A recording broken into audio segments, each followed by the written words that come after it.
দর্শক, বাংলাদেশের সেনা প্রধান অনেকদিন চুপচাপ ছিলেন। মাঝখানে তিনি রাশিয়া সফর করেছেন। রাশিয়া সফরের পরেও তার খুব একটা সরব উপস্থিতি আমরা দেখিনি। চুপচাপই ছিলেন, আলোচনার বাইরে ছিলেন। আলোচনার বাইরে থাকা সেনাপ্রধান হঠাৎ করে আজকে আবার আলোচনায় চলে এসেছেন। গত সারা দিন সেনাপ্রধানের একটি ভিডিও নিয়ে নানা রকমের চর্চা হয়েছে। হয়তো আপনারা বেশিরভাগই সেই ভিডিওটা দেখেছেন। সেনাপ্রধান কি কি কথা বলেছেন সেগুলোও হয়তো অনেকে জেনে ফেলেছেন, কিন্তু সেনাপ্রধান যে গুরুত্বপূর্ণ কথাগুলো বললেন সেই কথার পেছনের কারণ কি হতে পারে, কি ইঙ্গিত সেনাপ্রধান দিতে চাইলেন, সেই আলোচনা, সেই বিশ্লেষণ করার চেষ্টা করব এই ভিডিওতে। বলছিলাম সেনাপ্রধানের কথা। সেনাপ্রধান অনেকদিন চুপচাপ ছিলেন। চুপচাপ থাকার পরে আজকে সারা দিনব্যাপী সেনাপ্রধানের একটি ভিডিও ভাইরাল হয়েছে সামাজিক যোগাযোগ মাধ্যমে। গণমাধ্যমে এত বেশি চর্চা হয়নি সেনাপ্রধানকে নিয়ে, কিন্তু সামাজিক যোগাযোগ মাধ্যমে সেনাপ্রধানের বক্তব্য নিয়ে নানা রকমের আলোচনা চলছে। কিছু কিছু ক্ষেত্রে চটকদার আলোচনাও চলছে, পক্ষে বিপক্ষে নানা রকমের বিশ্লেষণ দেওয়ার চেষ্টা করছেন অনেকে। কিন্তু সেনাপ্রধান যে কথাগুলো বললেন সেগুলোও হয়তো ইতিমধ্যে অনেকে জেনে ফেলেছেন। সেই কথাগুলোর পেছনের রহস্য কি, পেছনের কারণগুলো কি? সেনাপ্রধান কি রাশিয়া সফর করে অনেক বেশি শক্তি সঞ্চয় করে এসেছেন? এবং রাশিয়াকে যখন বলা হচ্ছে যে ভারতের খুবই ঘনিষ্ঠ বন্ধু, অনেকে সমালোচনা করার চেষ্টা করছিলেন যে ভারতের প্রেসক্রিপশনে তিনি রাশিয়া গেছেন। সেই সব সমালোচনা তো থাকবেই। তারপরেও বাংলাদেশের বর্তমান সেনাপ্রধানকে নিয়ে পজিটিভ আলোচনাই সব থেকে বেশি। দেশপ্রেমিক সেনাবাহিনীর প্রতি দেশের বেশিরভাগ মানুষের আস্থা বেশি, এবং সেই কারণেই সেনা প্রধানের প্রতিও আস্থা বেশি মানুষের। যত নেগেটিভ আলোচনাই হোক না কেন, সেনাপ্রধান যখন কোনো বিষয়ে কোনো কথা বলেন সেটাকে দেশের সাধারণ মানুষ আস্থায় নিতে চান, সেটাকে বিশ্বাসযোগ্য হিসেবে নিজের কাছে মনে করেন, নিজের কাছে নিজেই উপস্থাপন করেন, গ্রহণযোগ্য করে তোলেন।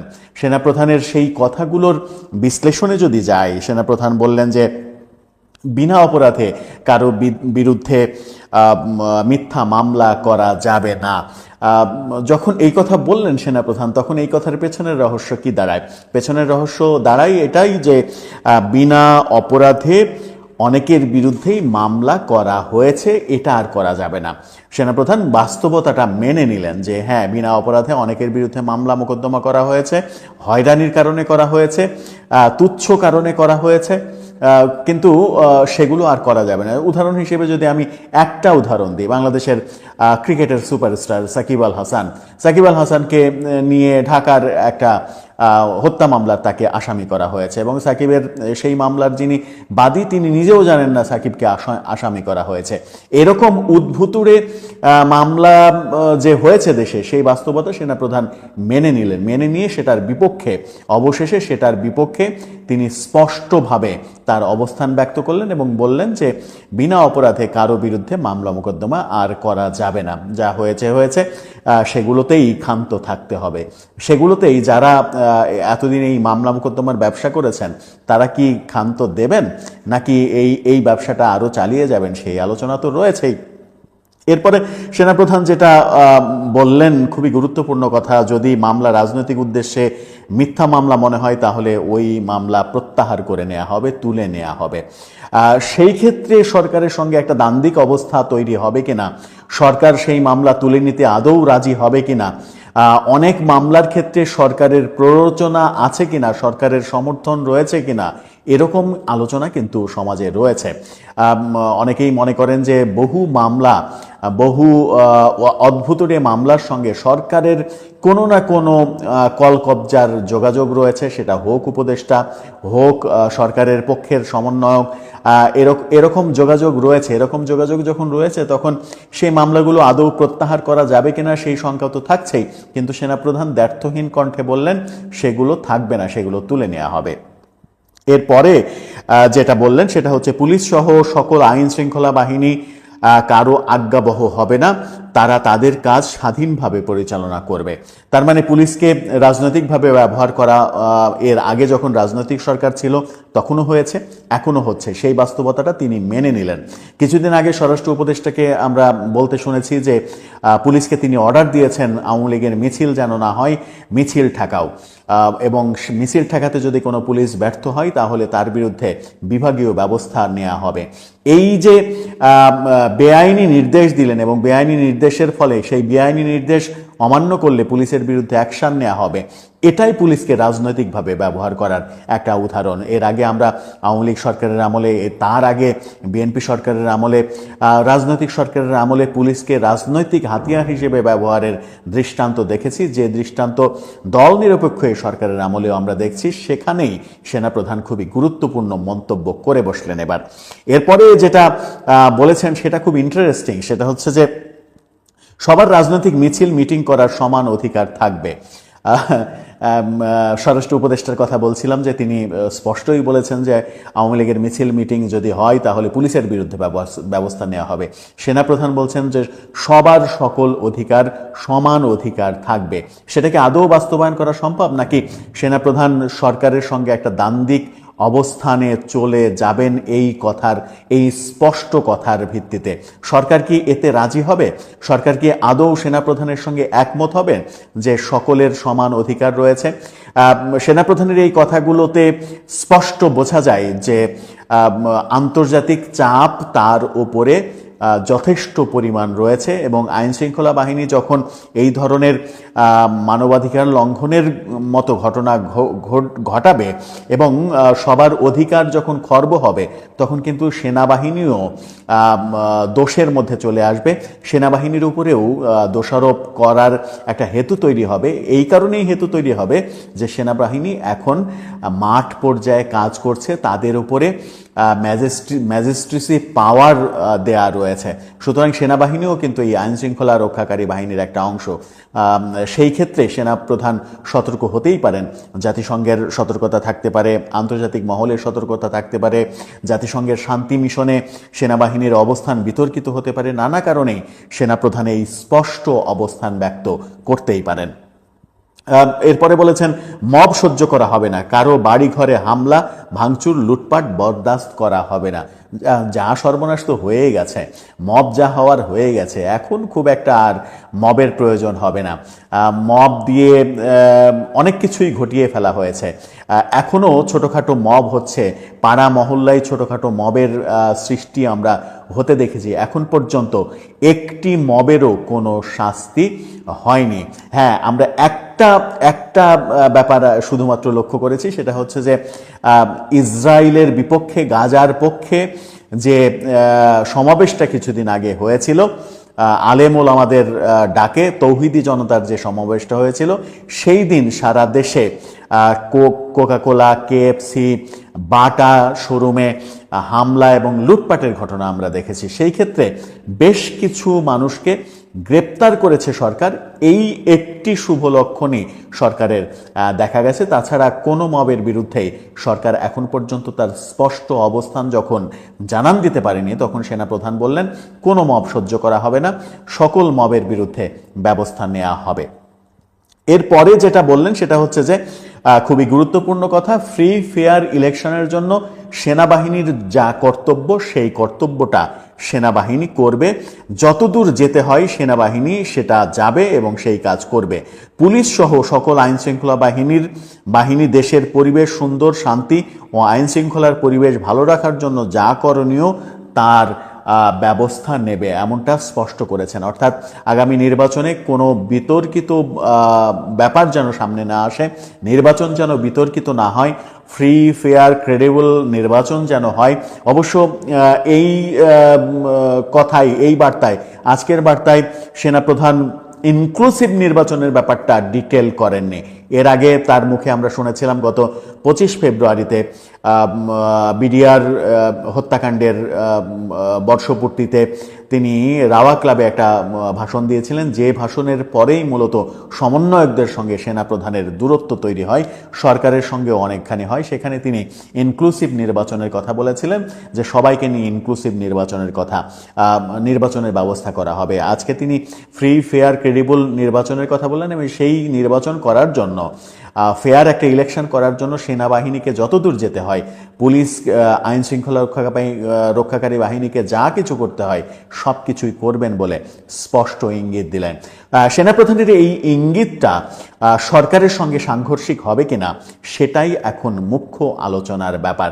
দর্শক, আপনার কি মনে হয়, সেনাবাহিনী প্রধান যে স্পষ্ট বার্তা দিলেন সেই বার্তাটা কি সরকারকেও দেওয়ার চেষ্টা করলেন এবং সরকারকে বোঝানোর চেষ্টা করলেন যে এই বার্তা অনুযায়ী কাজ না করলে বাংলাদেশের সরকার বিতর্কিত হবে, বাংলাদেশের সেনাবাহিনী বিতর্কিত হবে এবং আন্তর্জাতিক পর্যায়ে গ্রহণযোগ্যতা হ্রাস পাবে, এমনকি সেনাবাহিনীর উপরে জাতিসংঘের নিষেধাজ্ঞা কিংবা জাতিসংঘের শান্তি মিশনের যে সুযোগ, সেই সুযোগটাও নষ্ট হয়ে যেতে পারে? আপনার মতামত জানিয়ে লিখতে পারেন। দর্শক, বাংলাদেশের সেনা প্রধান অনেকদিন চুপচাপ ছিলেন। মাঝখানে তিনি রাশিয়া সফর করেছেন। রাশিয়া সফরের পরেও তার খুব একটা সরব উপস্থিতি আমরা দেখিনি। চুপচাপই ছিলেন, আলোচনার বাইরে ছিলেন। আলোচনার বাইরে থাকা সেনাপ্রধান হঠাৎ করে আজকে আবার আলোচনায় চলে এসেছেন। গত সারা দিন সেনাপ্রধানের একটি ভিডিও নিয়ে নানা রকমের চর্চা হয়েছে। হয়তো আপনারা বেশিরভাগই সেই ভিডিওটা দেখেছেন। সেনাপ্রধান কি কি কথা বলেছেন সেগুলোও হয়তো অনেকে জেনে ফেলেছেন, কিন্তু সেনাপ্রধান যে গুরুত্বপূর্ণ কথাগুলো বললেন সেই কথার পেছনের কারণ কি হতে পারে, কি ইঙ্গিত সেনাপ্রধান দিতে চাইলেন, সেই আলোচনা, সেই বিশ্লেষণ করার চেষ্টা করব এই ভিডিওতে। বলছিলাম সেনাপ্রধানের কথা। সেনাপ্রধান অনেকদিন চুপচাপ ছিলেন। চুপচাপ থাকার পরে আজকে সারা দিনব্যাপী সেনাপ্রধানের একটি ভিডিও ভাইরাল হয়েছে সামাজিক যোগাযোগ মাধ্যমে। গণমাধ্যমে এত বেশি চর্চা হয়নি সেনাপ্রধানকে নিয়ে, কিন্তু সামাজিক যোগাযোগ মাধ্যমে সেনাপ্রধানের বক্তব্য নিয়ে নানা রকমের আলোচনা চলছে। কিছু কিছু ক্ষেত্রে চটকদার আলোচনাও চলছে, পক্ষে বিপক্ষে নানা রকমের বিশ্লেষণ দেওয়ার চেষ্টা করছেন অনেকে। কিন্তু সেনাপ্রধান যে কথাগুলো বললেন সেগুলোও হয়তো ইতিমধ্যে অনেকে জেনে ফেলেছেন। সেই কথাগুলোর পেছনের রহস্য কি, পেছনের কারণগুলো কি? সেনাপ্রধান কি রাশিয়া সফর করে অনেক বেশি শক্তি সঞ্চয় করে এসেছেন এবং রাশিয়াকে যখন বলা হচ্ছে যে ভারতের খুবই ঘনিষ্ঠ বন্ধু, অনেকে সমালোচনা করার চেষ্টা করছিলেন যে ভারতের প্রেসক্রিপশনে তিনি রাশিয়া গেছেন, সেই সব সমালোচনা তো থাকবেই। তারপরেও বাংলাদেশের বর্তমান সেনাপ্রধানকে নিয়ে পজিটিভ আলোচনাই সব থেকে বেশি। দেশপ্রেমিক সেনাবাহিনীর প্রতি দেশের বেশিরভাগ মানুষের আস্থা বেশি এবং সেই কারণেই সেনা প্রধানের প্রতিও আস্থা বেশি মানুষের। যত নেগেটিভ আলোচনাই হোক না কেন, সেনাপ্রধান যখন কোনো বিষয়ে কোনো কথা বলেন সেটাকে দেশের সাধারণ মানুষ আস্থায় নিতে চান, সেটাকে বিশ্বাসযোগ্য হিসেবে নিজের কাছে মনে করেন, নিজের কাছে নিজেই উপস্থাপন করেন, গ্রহণযোগ্য করে তোলেন। সেনাপ্রধানের সেই কথাগুলোর বিশ্লেষণে যদি যাই, সেনাপ্রধান বললেন যে বিনা অপরাধে কারো বিরুদ্ধে মিথ্যা মামলা করা যাবে না। যখন এই কথা বললেন সেনাপ্রধান, তখন এই কথার পেছনের রহস্য কি দাঁড়ায়? পেছনের রহস্য দাঁড়ায় এটাই যে বিনা অপরাধে অনেকের বিরুদ্ধেই মামলা করা হয়েছে, এটা আর করা যাবে না। সেনাপ্রধান বাস্তবতাটা মেনে নিলেন যে হ্যাঁ, বিনা অপরাধে অনেকের বিরুদ্ধে মামলা মোকদ্দমা করা হয়েছে, হয়রানির কারণে করা হয়েছে, তুচ্ছ কারণে করা হয়েছে, কিন্তু সেগুলো আর করা যাবে না। উদাহরণ হিসেবে যদি আমি একটা উদাহরণ দিই, বাংলাদেশের ক্রিকেটের সুপারস্টার সাকিব আল হাসানকে নিয়ে ঢাকার একটা হত্যা মামলার তাকে আসামি করা হয়েছে এবং সাকিবের সেই মামলার যিনি বাদী তিনি নিজেও জানেন না সাকিবকে আসামি করা হয়েছে। এরকম উদ্ভুতুড়ে মামলা যে হয়েছে দেশে, সেই বাস্তবতা সেনাপ্রধান মেনে নিলেন। মেনে নিয়ে অবশেষে সেটার বিপক্ষে তিনি স্পষ্টভাবে তার অবস্থান ব্যক্ত করলেন এবং বললেন যে বিনা অপরাধে কারো বিরুদ্ধে মামলা মোকদ্দমা আর করা যাবে না, যা হয়েছে হয়েছে। সেগুলোতেই ক্ষান্ত থাকতে হবে। সেগুলোতেই যারা এতদিন এই মামলা মোকদ্দমার ব্যবসা করেছেন তারা কি ক্ষান্ত দেবেন, নাকি এই ব্যবসাটা আরও চালিয়ে যাবেন, সেই আলোচনা তো রয়েছেই। এরপরে সেনাপ্রধান যেটা বললেন, খুবই গুরুত্বপূর্ণ কথা, যদি মামলা রাজনৈতিক উদ্দেশ্যে মিথ্যা মামলা মনে হয় তাহলে ওই মামলা প্রত্যাহার করে নেওয়া হবে, তুলে নেওয়া হবে। সেই ক্ষেত্রে সরকারের সঙ্গে একটা দ্বান্দ্বিক অবস্থা তৈরি হবে কিনা, সরকার সেই মামলা তুলে নিতে আদৌ রাজি হবে কিনা, অনেক মামলার ক্ষেত্রে সরকারের প্ররোচনা আছে কিনা, সরকারের সমর্থন রয়েছে কিনা, এরকম আলোচনা কিন্তু সমাজে রয়েছে। অনেকেই মনে করেন যে বহু মামলা, বহু অদ্ভুতরে মামলার সঙ্গে সরকারের কোনো না কোনো কলকবজার যোগাযোগ রয়েছে, সেটা হোক উপদেষ্টা, হোক সরকারের পক্ষের সমন্বয়ক, এরকম যোগাযোগ রয়েছে। এরকম যোগাযোগ যখন রয়েছে তখন সেই মামলাগুলো আদৌ প্রত্যাহার করা যাবে কিনা সেই শঙ্কা তো থাকছেই। কিন্তু সেনাপ্রধান দ্ব্যর্থহীন কণ্ঠে বললেন সেগুলো থাকবে না, সেগুলো তুলে নেওয়া হবে। এরপরে যেটা বললেন সেটা হচ্ছে পুলিশ সহ সকল আইন শৃঙ্খলা বাহিনী কারো আজ্ঞাবহ হবে না, তারা তাদের কাজ স্বাধীনভাবে পরিচালনা করবে। তার মানে পুলিশকে রাজনৈতিকভাবে ব্যবহার করা এর আগে যখন রাজনৈতিক সরকার ছিল তখনও হয়েছে, এখনও হচ্ছে, সেই বাস্তবতাটা তিনি মেনে নিলেন। কিছুদিন আগে স্বরাষ্ট্র উপদেষ্টাকে আমরা বলতে শুনেছি যে পুলিশকে তিনি অর্ডার দিয়েছেন আওয়ামী লীগের মিছিল যেন না হয়, মিছিল ঠেকাও, এবং মিছিল ঠেকাতে যদি কোনো পুলিশ ব্যর্থ হয় তাহলে তার বিরুদ্ধে বিভাগীয় ব্যবস্থা নেওয়া হবে। এই যে বেআইনি নির্দেশ দিলেন এবং বেআইনি নির্দেশের ফলে সেই বেআইনি নির্দেশ অমান্য করলে পুলিশের বিরুদ্ধে অ্যাকশন নেওয়া হবে, এটাই পুলিশকে রাজনৈতিকভাবে ব্যবহার করার একটা উদাহরণ। এর আগে আমরা আওয়ামী লীগ সরকারের আমলে, তার আগে বিএনপি সরকারের আমলে, রাজনৈতিক সরকারের আমলে পুলিশকে রাজনৈতিক হাতিয়ার হিসেবে ব্যবহারের দৃষ্টান্ত দেখেছি। যে দৃষ্টান্ত দল নিরপেক্ষ এই সরকারের আমলেও আমরা দেখছি। সেখানেই সেনাপ্রধান খুবই গুরুত্বপূর্ণ মন্তব্য করে বসলেন। এরপরে যেটা বলেছেন সেটা খুব ইন্টারেস্টিং, সেটা হচ্ছে যে সবার রাজনৈতিক মিছিল মিটিং করার সমান অধিকার থাকবে। স্বরাষ্ট্র উপদেষ্টার কথা বলছিলাম যে তিনি স্পষ্টই বলেছেন যে আওয়ামী লীগের মিছিল মিটিং যদি হয় তাহলে পুলিশের বিরুদ্ধে ব্যবস্থা নেওয়া হবে। সেনাপ্রধান বলছেন যে সবার সকল অধিকার, সমান অধিকার থাকবে। সেটাকে আদৌ বাস্তবায়ন করা সম্ভব, নাকি সেনাপ্রধান সরকারের সঙ্গে একটা দ্বান্দ্বিক অবস্থানে চলে যাবেন এই স্পষ্ট কথার ভিত্তিতে? সরকার কি এতে রাজি হবে? সরকার কি আদৌ সেনাপ্রধানের সঙ্গে একমত হবে যে সকলের সমান অধিকার রয়েছে? সেনাপ্রধানের এই কথাগুলোতে স্পষ্ট বোঝা যায় যে আন্তর্জাতিক চাপ তার উপরে যথেষ্ট পরিমাণ রয়েছে, এবং আইন শৃঙ্খলা বাহিনী যখন এই ধরনের মানবাধিকার লঙ্ঘনের মতো ঘটনা ঘটাবে এবং সবার অধিকার যখন খর্ব হবে, তখন কিন্তু সেনাবাহিনীও দোষের মধ্যে চলে আসবে। সেনাবাহিনীর উপরেও দোষারোপ করার একটা হেতু তৈরি হবে। এই কারণেই হেতু তৈরি হবে যে সেনাবাহিনী এখন মাঠ পর্যায়ে কাজ করছে, তাদের উপরে ম্যাজিস্ট্রেসি পাওয়ার দেয়া রয়েছে। সুতরাং সেনাবাহিনীও কিন্তু এই আইন শৃঙ্খলা রক্ষাকারী বাহিনীর একটা অংশ। সেই ক্ষেত্রে সেনাপ্রধান সতর্ক হতেই পারেন। জাতিসংঘের সতর্কতা থাকতে পারে, আন্তর্জাতিক মহলের সতর্কতা থাকতে পারে, জাতিসংঘের শান্তি মিশনে সেনাবাহিনীর অবস্থান বিতর্কিত হতে পারে। নানা কারণেই সেনাপ্রধান এই স্পষ্ট অবস্থান ব্যক্ত করতেই পারেন। এরপরে বলেছেন মব সহ্য করা হবে না, কারো বাড়ি ঘরে হামলা ভাঙচুর লুটপাট বরদাস্ত করা হবে না। যা সর্বনাশ তো হয়ে গেছে, মব যা হওয়ার হয়ে গেছে, এখন খুব একটা আর মবের প্রয়োজন হবে না। মব দিয়ে অনেক কিছুই ঘটিয়ে ফেলা হয়েছে। এখনও ছোটোখাটো মব হচ্ছে, পাড়া মহল্লায় ছোটোখাটো মবের সৃষ্টি আমরা হতে দেখেছি। এখন পর্যন্ত একটি মবেরও কোনো শাস্তি হয়নি।